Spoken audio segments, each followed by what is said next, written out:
多谢舒淇，共款嘛是社会新闻。昨下晡3点外，新北市邦桥区有一间百货公司内底有一间出名的胖店，有人客伫店内底用餐。因为食饭的时间差不多到，服务人员呢提早甲提醒，想袂到被提醒这个人客呢，开始呢摔到物件等于涂骹，佮直接就扁到，这个店员就惊，其他的人客嘛就惊，甚至佮牙拐啊，讲这个女店长。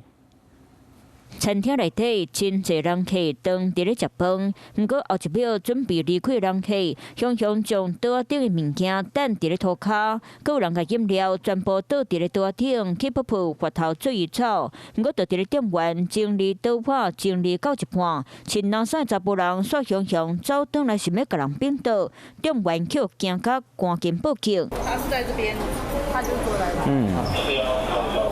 一个人。 没有，他们是一群。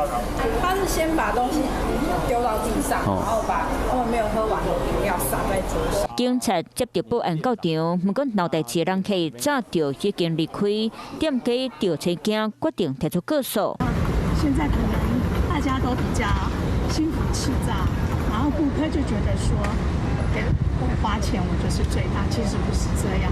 面对事件，就发生伫咧昨下晡3点外，新北市邦桥区的一间百货公司，内底一间叫做日本第一个知名青食品专卖店。当时服务人员为了替伫咧单位的人客安排座位，提醒这组人客食饭的时间特别到，不过想要到因竟然就真无欢喜，将桌仔顶的物件拢等伫咧涂骹。落尾一个穿蓝衫查甫人，佮翻头想要扁倒，佮摕拐杖含姓陈的查某店长，店长随报警含通知。 老款查甫人伫咧边仔看到了后，佮呛声讲佮卡，尾仔店长决定甲替去。其实我的店长是非常害怕的，其实他今天早上他就是先去医院做验伤，那公司这边也会持续关心他的身心状况。顾客疑似不满店家提醒用餐时间已到，竟情绪失控翻桌，造成餐具破损。 就算开店人客上大，物件无代无志扣下，佮甲人拍，店家无能冷请，决定保护员工和其他人客款项。